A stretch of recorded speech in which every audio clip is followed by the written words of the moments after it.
Okay.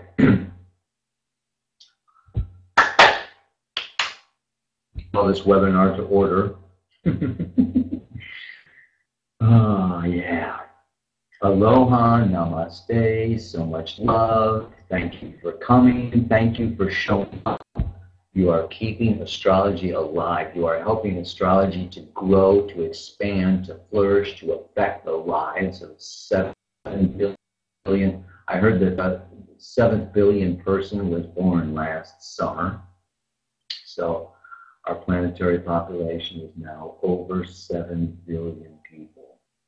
And the more of those people that are familiar with astrology and listen to the guidance offered by astrology, I think that the more peace, joy, love, and happiness will be existing on planet Earth. So, that being said, let's get down to business. What are we doing today? We have done all of this. We have done all of the planets. And we went through the houses last week. You guys are awesome. So now we're going to start putting these things together. And I think the one other thing, and I think it is in the Inner Sky, though I don't have a copy of the Inner Sky, and I only read it many years ago. I believe that Stephen Forrest did talk about the aspects. And I'm going to talk about the aspects a little bit to start with here, but not in super great detail, because this is a beginner course. And I would much rather have you start applying and start working with the information that you have already received than to overload you with the Virgonian details to where you feel overwhelmed and you feel like, oh my God, this is too much and I'll never understand it and I give up. That's what can happen when you overdo, you know, what is it? We don't want to forget the spirit of the law while interpreting the letter of the law. And if there's too many letters, you forget the spirit. Yeah? So we want to stay in the spirit of astrology. We want to stay in the spirit of interpretation. In fact, we want to use astrology to tap to spirit mind. So let's look at aspects from that particular perspective. What I would like to say is, just like Daniel G. Mario says with shamanic astrology, that this astrology is archetypally driven by the archetypes. So we can go through the aspects. Some of you know the aspects already, but I'm just going to very briefly go through the major aspects. Number one, a conjunction. This is when two planets are exactly together. The new moon is a conjunction of the sun and the moon. Okay? That is the circle divided by 1. We divide the circle by 2. Full moon is the opposition. Sun opposite the moon. We divide the circle by 3. It's a triangle. Okay, it's 120 degrees. The circle is 360. The opposition is 360 divided by 2 is 180. Trine is 360 divided by 3. It's 120 degrees. The square is the circle divided by 4. 360 divided by 4 is 90 degrees. And we can also take the circle divided by 6. I'm not going to be doing 5 so much, you know, and we'll talk about that later. But it's not a major aspect. The sextile is the circle divided by 6. 6 equals sex. We won't talk about that. But it is 60 degrees. 60 times 6 is 360. So these are the major aspects. And we can look at these major aspects. I must say another major aspect that I use is called the inconjunct or the quincunx. Q-U-I-N-C-U-N-X,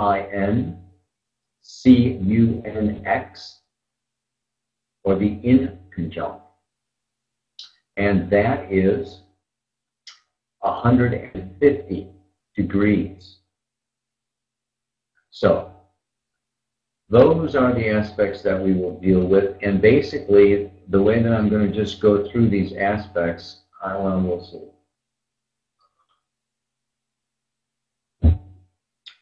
The first thing that I want to make clear is that we start, and it's just like a moon cycle, okay? There is the conjunction, and then the moon moves away, and it's in its crescent phase. And the first thing it's going to do is it's going to move 60 degrees away, and it's going to get a sextile, right? The moon is going to keep going, and that square moon is a 90-degree square. Then that moon is going to keep going, and it's just like it's going into Leo. Just pretend that the sun is at 0 degrees of Aries at the beginning. The sextile is going to be 0 degrees Gemini, right? 60 degrees. Every sign is 30 degrees. The square is going to be 0 degrees Cancer. Then it's going to go up to 120 degrees, the trine. That's going to be 0 degrees of Leo. Then it's going to go up to the quincunx. 150 degrees is 0 degrees of Virgo. Then it's going to go up to 0 degrees of Libra, opposite 0 degrees of Aries, and you're going to have the full moon or the opposition. And then it goes up to 0 degrees of Scorpio. And you have another 150 going the other way. And we need to talk about this. But it is still a quincunx, but it's a very different kind of quincunx. Then you get up to 0 degrees of Sagittarius. And that is 120 degrees. That is a trine. But it could also be considered 240 degrees. Okay? Right? If you started at the beginning. Then you go up to 0 degrees of Capricorn. If the sun is still at 0 degrees Aries, you have something at 0 degrees of Capricorn. What is that? Somebody on that line. Let me see if you're with me. It's the half moon. They call it the third quarter. What would that be? 90 degrees away from the sun. Somebody just type in, thank you, Dina. It is a square, right? Yeah? These Aries, 0 degrees of Capricorn is a square. And then we move on to 0 degrees of Aquarius. To 0 degrees of Aries is going to be a sextile, 60 degrees. And then it's going to go back to 0 and you'll have another new moon. Yeah? Okay? Hi, Louise. So, we've got, these are your basic aspects. Now we're going to go through them again. The conjunction. Okay? Con is with. Junction is join. Join with. Two planets that are right next to each other, and we're going to give it these aspects 9 degrees. So if your sun is at 10 degrees of Aries, we would say anything from 1 degree to 19 degrees is conjunct your sun. It's called an orb, the orb of influence. And of course, if two planets are at exactly the same degree, that's the strongest conjunction. They are like, yeah, that is really super strong. If you've got your sun at 10 degrees of Aries and you've got Neptune at 1 degree of Aries, It's still a conjunction, but it's not as strong as if they were absolutely right next to each other. So the orb, you know, the energy, the intensity of the aspect decreases the farther apart the planets are from the exact degree. And after 9 degrees, it pretty much goes away. And different astrologers use different orbs, and everybody can argue about it. In shamanic astrology, he actually says if 2 planets are in the same sign, that's good enough. Okay, so that's very, you know, so that's how big an orb could be. You know, I've got the sun at 0 Leo. I've got Pluto at 29 Leo. And so in shamanic astrology, he would say, I have a Sun-Pluto conjunction.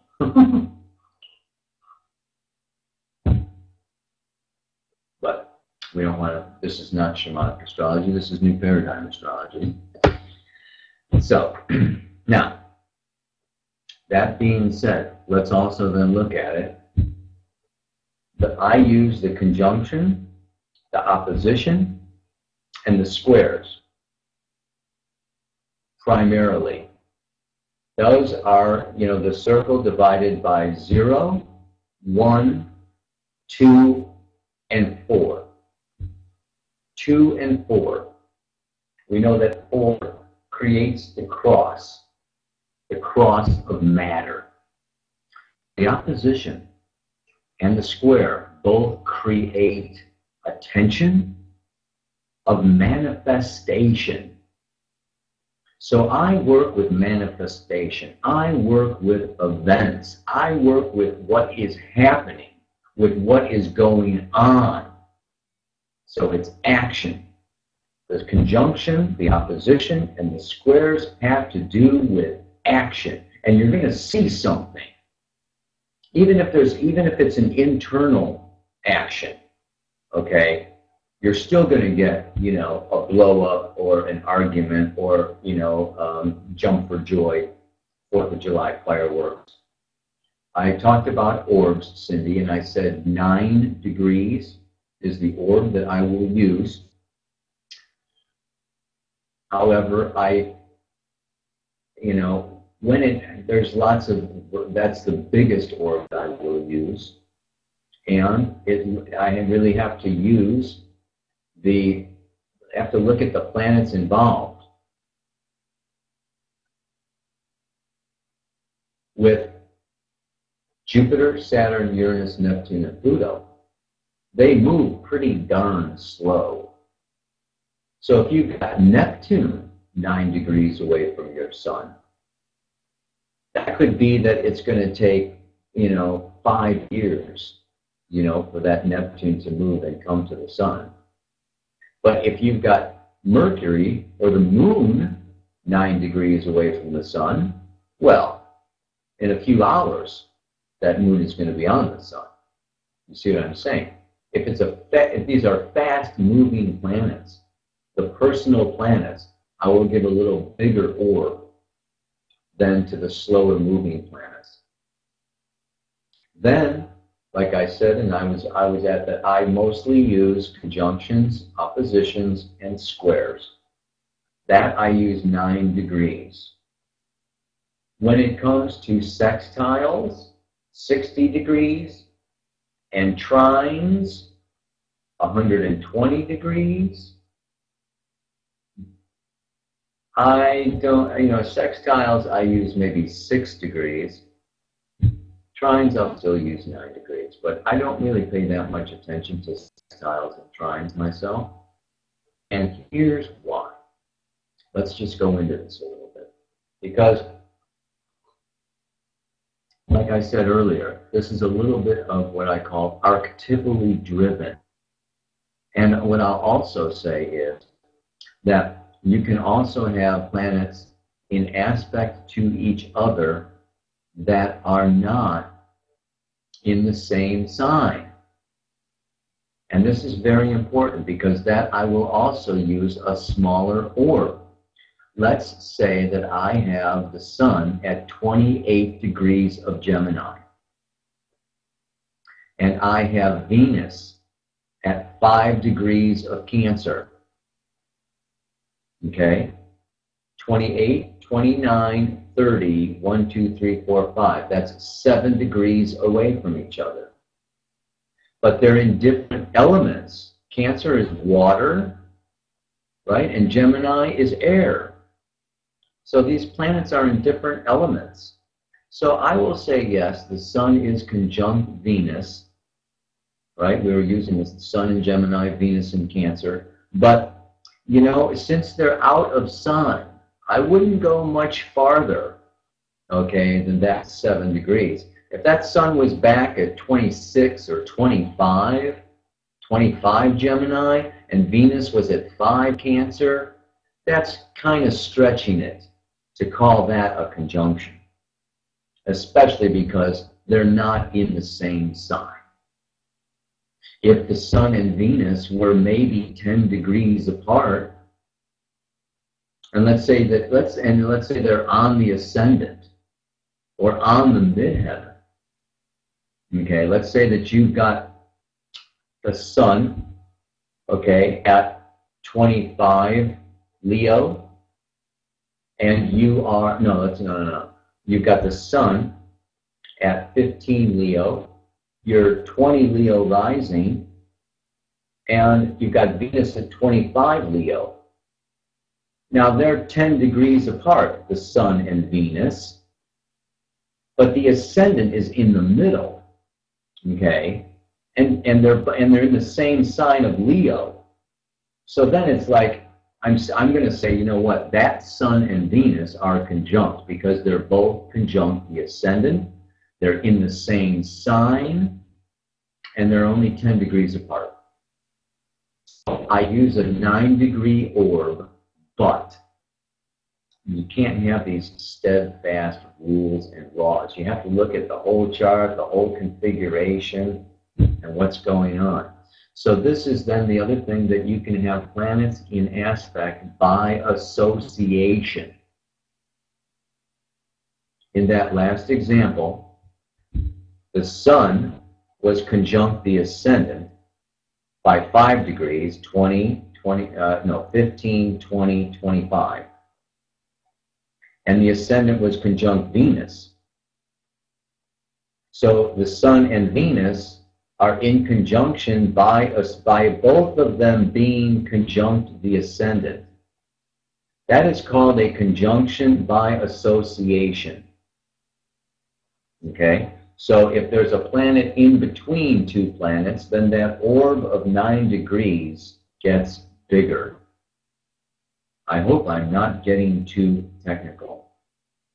Let's have a thumbs up if everybody gets what I'm saying so far, and a thumbs down if anyone is lost. I'm trying to go as clear as I can. So I'm seeing all these thumbs up. You go to My Mood and give a thumbs up if you're with me on this. Okay. Linda from New Jersey has a thumbs down. Linda, you can chat, type in with me. If you have a question, don't sit there with your question. Alex, Angela, Barbara, Christina, Gina, Martina, I'm not seeing thumbs up from you guys. Go to My Mood and click thumbs up or thumbs down if you understand what I'm talking about with these aspects. Okay, so I'm going to continue on. Because here is the most important thing. This is what I really want to be clear about. Say that I use the aspects as archetypally driven. It's not even so much the aspect. The planets don't even have to be in this 9-degree orb in order to be affecting the whole chart, the whole constellation. So, let's look at it this way. And this is the main thing. The idea of a conjunction, like I said, it's very strong if it's in the same sign. Let's look at a square. Okay, that would, you know, this is going to make it very clear for you. Okay, let's look at, say, let's do a good square. Mercury in Taurus, okay, with Mars in Aquarius. So let's say that you've got Mercury at 15 degrees at Taurus, and you've got Mars up here at 15 degrees Aquarius. Now we know that that's a square. That's 90 degrees, and that's a square. But let's forget about 90 degrees, forget about the square, and let's go into what I wanted to do today was planetary sentences. Let's put this Mercury in Taurus in the second house. Okay? Mercury in Taurus in the second house. Mercury is my left brain. That's my left brain, linear, logical, rational thinking. And it's in the sign of Taurus, the filter of Taurus. Remember, the sign is the filter. So the way that I think is Taurian. I'm a Taurus thinker. And what is that? Slow. Taurus is the bull. It's slow. Practical. Yeah? Mercury in Taurus. I think about what I can see, what's tangible. I am an earth sign. And I think about survival. I think about money. I think about my possessions. I think about what's practical, how I'm going to get practical, tangible results, what is going to put money in the bank for me. I think about, and this is, you know, this is my stuff. I have my approach, my attitude.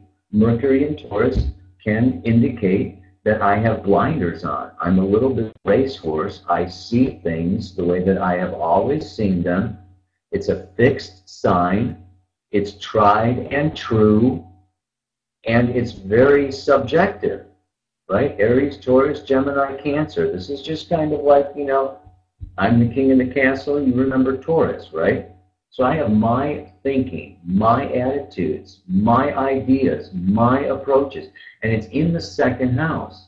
So that is going to be about possessions, about money, about what I value. So I can be mentally, mentally attached to my way, to my values. I want the job done this way. You don't do it my way, you're fired. I don't care about your new ideas. I don't care about this is the way we have always done it. Boom, boom, boom. Taurus can get stuck in a rut, okay? I've been making shoes for 7 generations. My father, my grandfather, my grandfather. We make shoes this way. We sew them by hand. I'm giving you a bad case of Mercury and Taurus, okay? Mercury. Okay, let's look at the upside. The upside of Mercury and Taurus in the second house, okay, can also be somebody who, you know, and we'll look at this with the square to Mars and Aquarius. Okay, this is, you know, it's perfect. So, you know, the other side of that is I am going to, you know, I am against Monsanto. I'm against GMOs. And you're not going to change my mind. I know that this is wrong. I am going to write about it. I'm going to petition about it. This is Mercury with a certain set of values that are very practical and earth-centered. And this person is going to be like, they're going to take it to the president, okay? They're going to initiate Prop 37. Okay, this is a positive Mercury in Taurus that says, you know what, I'm sticking with it. Taurus is endurance, it's perseverance, And so everything is relative. You can say, oh, the person is stuck in a rut and they have a bad attitude and they'll never change their mind. But if you're on their side, you don't want them to change their mind, and they're fighting for you, then it's like, oh yeah, nobody's going to argue with so-and-so. They got Mercury in Taurus. They may as well forget it and give it up. You know? I mean, it just, a lot of things are relative. Okay? So, now, and you have to look at the rest of the chart to see what that Mercury in Taurus in the second house might be fighting for. Yeah? But when it comes to fighting, let's look at the Mars in Aquarius. In this case, it would be in the 11th house. Okay? We got Mercury at 15 Taurus in the second. We've got Mars at 15 Aquarius in the 11th. And so Mars, we know Mars, okay? It's the warrior, the fighter, the initiator. I'm going to go for it. I'm going to get it. Raw, yeah? It's intense, impulsive, spontaneous, sexual, desire. I want. And it's in the sign of Aquarius. Yes. And so, what is to negotiate with the community? We must bring this before the board of directors. We are ambassadors of foreign nations, and we are trying to put together a peace plan that will meet the needs of all the countries involved. Yeah? Look at it, I mean, think of it. Aquarius. It's not personal. It's not fire. It's an air sign. So Mars in Aquarius can be very non-attached. It's not that impulsive, aggressive. It's not Mars in. It's Mars in Aquarius. So Mars in Aquarius is going to be the inventor, the intellect, all of that root chakra, second chakra, Mars fire, sex energy is like shot up to the third eye. I'm going to use all my chi to as a visionary, as a prophet. I'm going to be John the Baptist. I'm going to be Gandhi. I'm going to take my personal interest and put it towards global enterprises. And I'm going to take my personal stuff and I'm going to do amazing things for the whole wide world. This is Mars in Aquarius. Okay? So it's non-personal. It's not attached. And, on a personal level, there could be, and you got to look at the whole chart, but Mars in Aquarius can also be sexual trauma. We talked about Aquarius, right? We talked about Aquarius as I'm out of here. I'm out of the body. I'm not even here. And sometimes that is the result of trauma. So one thing that Mars in Aquarius can be is sexual trauma. Yeah? But you have to look at the whole chart. So the main thing that we have to say about Mars in Aquarius is that it is non-attached, it's non-personal, it's ingenious and inventive, and it's about the future, and it's about time travel or, global events, corporate interests, governmental or, political pursuits. I think it was Clinton has a stellium, in the 11th house. Yeah. So, it's very, these are the political people that are, really looking, and it's all about everybody else and everything that's going on. Now, just seeing, we have done Mercury in Taurus and Mars in Aquarius.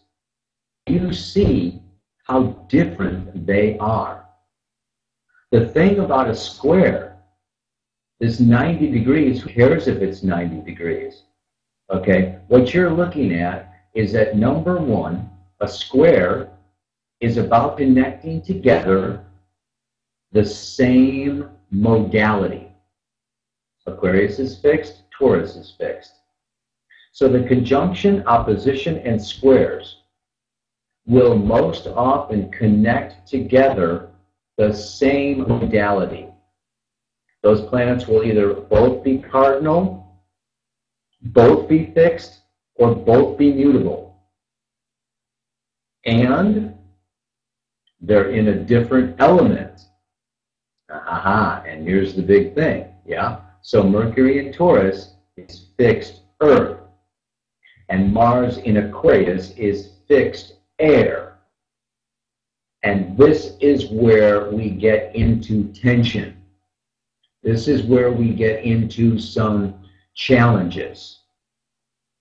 So what I'm encouraging you to do, and what I would like to do and focus on, is don't worry about aspects. Just look at the planet in the sign in the house. Is it going to agree with and get along with this other planet in a different sign in a different house? Look at each one of the planets. What does this planet want? And what does this planet want? And what does that planet want? And do they want the same thing? And if they don't, then it creates a challenging, stressful, tension aspect. And the thing about the stressful, challenging, tension-producing aspects, and we want to put this in bold, we want to underline it, we want to write it all in capital letters. It creates. It can't be either or. It has to be both and more. So let's look at it. The Mercury in Taurus in the second house is about my money, my possessions, my attitude, my fixed da-da-da-da-da. Yeah? You know, and it's can be the racehorse, closed-minded, blah. It's going to be very happy being a gold miner, you know, and you know, going after the gold for oneself.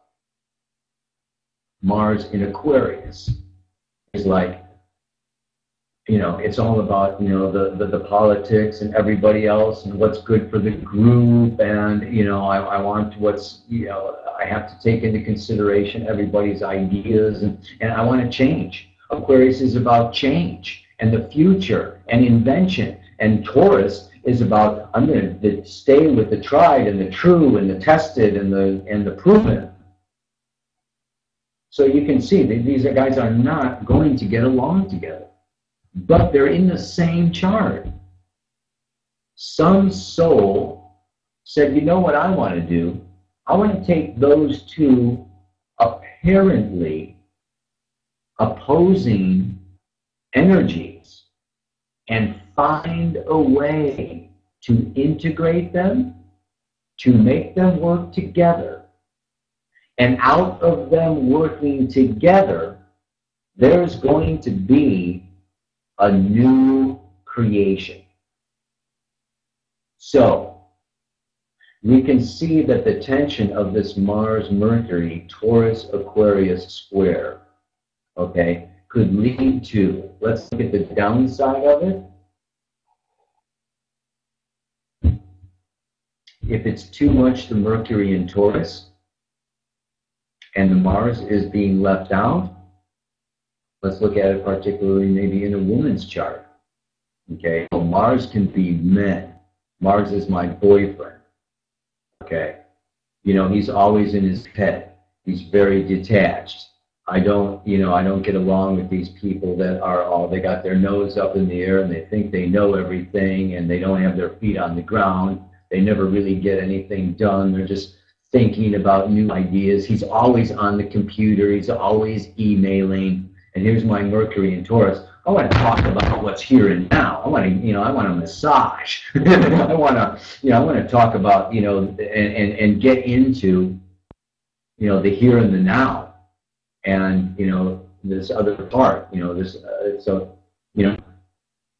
so the one side, if it's too Taurus, it's going to be too personal. It's going to be too earthy, too grounded.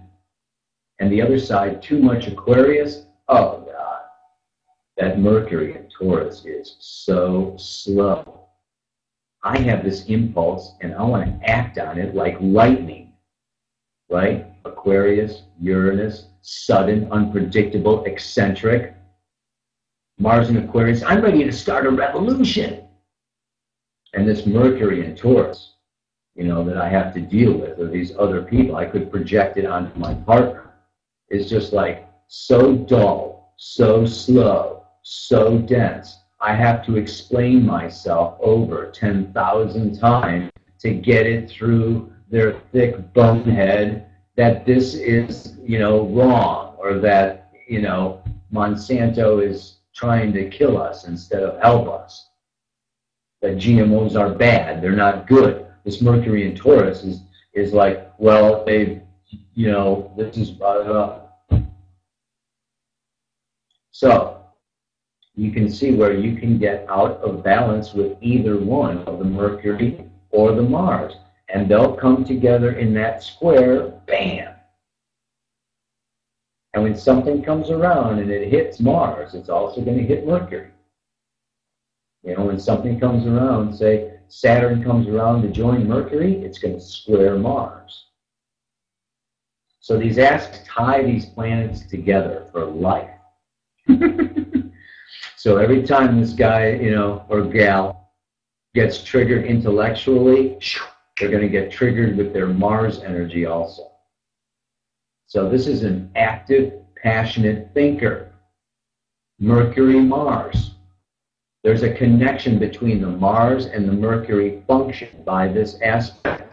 And it makes for somebody who argues because they are passionately attached. They have a desire connected to their ideas and their thoughts. So they will debate. And this would be a great person for debate. They should join the debate club.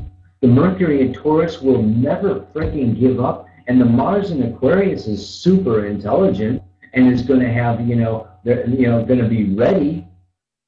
You know, that Mercury in Taurus could just want to, oh, hide out, go away, forget it. Why argue? Why bother? I've just got my own ideas. I'm just going to go plow the field and forget about everybody else. But Mars in Aquarius is going to pull that Mercury in Taurus out and go, wait a minute. You know, remember the last time you plowed the field, you know, you had to buy those seeds from Monsanto, and now you're hooked in. And you can't grow your seeds anymore. You have to buy seeds because these seeds are designed to die. So Mars in Aquarius is the rebel, the king piecer, you know, the one who's ready to go blow up Monsanto, right? And the Mercury in Taurus is like, I see what you're getting at.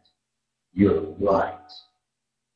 And we're going to stick with it, and we're going to stay with it, and I'm going to do what's practical. I'm going to take practical steps. And so these two planets these two functions within your psyche that are not of the same ilk or the same energy, actually on one way or another complement each other, help each other focus, help each other create something new. You know what Einstein said? A problem is never solved at the same level it was created. A square is like a box. Boom. You go to the Mars in Taurus, and whenever he hits Mars in Taurus, guess what? I mean, Mercury in Taurus hits the Mars in Aquarius. It's the side of the box. And that Mercury in Taurus will come over here, and it'll hit, oh, there's Mars in Aquarius again. And everywhere the Mercury in Taurus goes, it hits Mars in Aquarius and feels blocked and feels stymied. I'm never getting my way. I always have to go to the community. You know, I live in Yogananda village. You know, we all follow the guru Yogananda. And, you know, I can't do anything on my property without bringing it before, you know, the board, you know, bringing it before the whole community to, you know, see if they allow me to put a huge sculpture of a penis in my front yard. Whatever, you know. So, you know, the Mars in Aquarius is we've got the community to make the choices, and the Mercury in Taurus is I just want to do what I want to do, say what I want to say, go where I want to go. But it keeps hitting it, right? So, what happens? The Mercury in Taurus, it's going to hit the walls of the box. It has to rise up out of the box and look at it from another way, from another angle, from the helicopter. So wherever you have a square in your chart, you can be fighting battles with yourself, or you can rise up into your observer, into your witness, and creatively find a way to integrate both of those planets in both of those signs, in both of those houses, by doing something new, original, different, and unique that's never been done before. See what I mean? I've only got one square in my chart also, and that is enough. Mary. Great. And yeah, Venus got a grand cross. A grand cross is when you've got two oppositions, and two oppositions. And so they make a box. Or they make a grand cross. However, I like to call it a diamond. Yes, it's a diamond, Dina. And that diamond, okay, says that this person has a lot of tension. There is a lot of stress there, and these people that get stuff done. They make it happen. They got the fire going on. And that grand cross could be cardinal, fixed, or mutable. Look at the, you know, and then you really want to look at the modality of the grand cross, but we're not going to go there right now. Okay, because I really want to continue to focus. Let's look at this in another way, okay? And that is, let's look at the sextile, okay? And let's take two different other planets, okay? You know, this sextile can be a Saturn in, oh, you know, what do we want to do here? Let's do Saturn in Libra with, take the moon in Leo. Saturn in Libra, moon in Leo. Whether they're both around 10 degrees, both around 15, both around 20 degrees, who cares? We're taking the sextile between Leo and Libra, using the planets of Saturn and the Sun and the moon. So, like I say, don't worry so much about, oh, a sextile, 60 degrees. Oh, that means it's got to be boom, boom, boom. You know, or a square, 90 degrees. That means it's got to be boom, boom, boom. Look at the signs that are connected. Number one, a square, like I said, is going to connect two signs of different elements that are also of different genders. In our last example, Mercury in Taurus, Taurus is feminine. Mars in Aquarius, air is masculine. So here we have a masculine and a feminine sign. When you get into a sextile, it's always going to connect together two harmonious signs. Leo's fire, Libra's air. Fire and air go great together. Okay? The fire needs the air, and the more air there is, the bigger the fire goes. You know? And the fire, you know, just like, you know, heats up that air, and the air rises, and you know, I mean, it's cool. In our last example, Earth and air, the Earth, Mercury and Taurus, will smother the air. I can't breathe, I can't breathe. And the wind, the air, will come down to the earth and, you know, make a dust storm and blow, you know, blow everything up and, you know, just get the earth all kind of.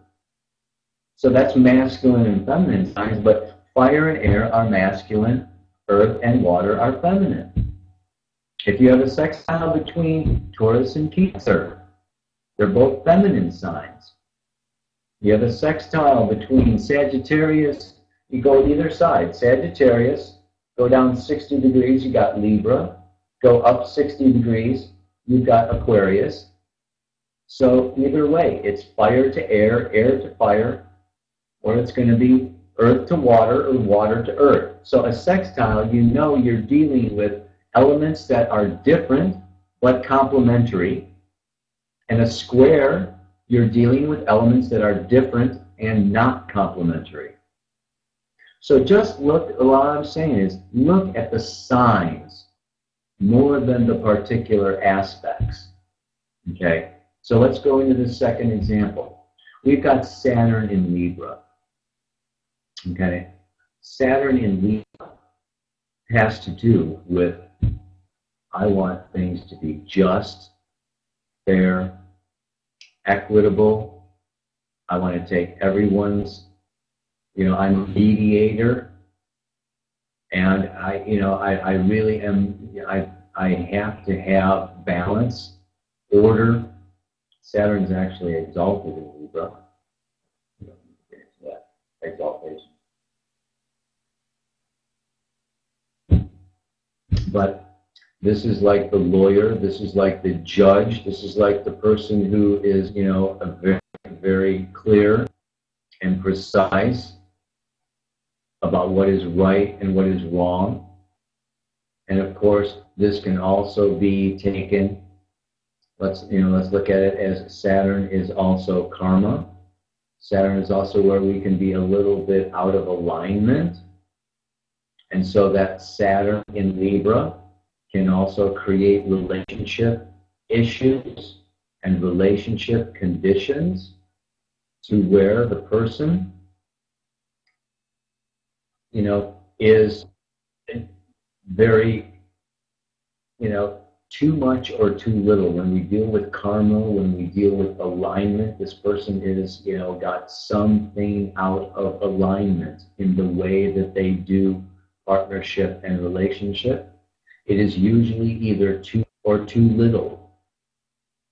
And the easiest way that I always work with Saturn when I'm looking at somebody's chart is to say, whatever the authorities, your mom, your dad, your teachers, your rabbis, or your priests, or your nuns, whatever they told you about relationship is wrong.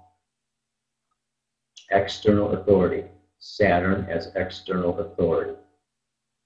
And not only is it wrong, but you believed it, and you have a tendency to live your life that way and make your judgments that way and have your conscience work with you that way, so you can have some guilt around the way that you do relationship and partnership. You can have some shame around it. You can feel bad about choices that you've made. And this can lead you into needing too much control. Saturn is control and authority, and I'm kind of shut down in this. I need to be in, you know, you need to listen to me. It has to kind of be there can be this overreaction out of insecurity. Because I don't really know how to do relationship. I'm just doing relationship the way my mom and dad did it, the way I was told. I really don't know what I'm doing. So I'm insecure about it, and I could be wrong, and I could make mistakes. So I'm going to like overcompensate for my feelings of inadequacy or insecurity in this realm, in this relationship, and I'm going to overdo it. I'm going to try to control my partner. I'm going to try to run the partnership. I'm going to, you know, be overbearing.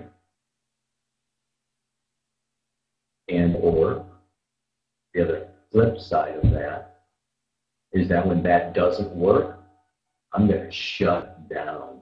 Saturn is suppress. Yeah? I don't need a partner. I don't need partnership. Forget it. It's too heavy. It's too hard. It's too demanding. I attract, you know, people that I can't control. I attract people who want to control me. So there's, you know, there can be relationship struggles and issues around control and who's in charge and who makes the decisions and who makes the choices. This is part of this whole evolutionary process, Saturn in Libra. We've just gone through 3 years of Saturn in Libra. Okay, so this is really, you know, critical partners. But then you get alone and you get by yourself, and that doesn't work either. So you want to go back into partnership. And then the partnership, you know, works out where a lot of control issues come up. And you don't feel like you have any authority. You can be overly responsible, or you can be shut down. That's the way Saturn can work. And that process evolves and evolves and evolves and evolves until Saturn is maturity. You stop listening to what you were told. You stop listening to the way your parents did relationship and society said relationship is supposed to look this way. You stop being ruled and governed by external authorities in the realm of Libra, and you stand in your own authority. You write your own rules. You write your own book. Mature. So all of your, you know, all of your, I'm with John Aaron.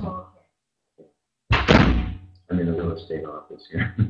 So all of your, you know, your evolutionary process deals with coming into and being responsible in your partnership and in your relationship for your own needs and for your own truth. So it involves kind of restructuring the way that you do partnership and relationship.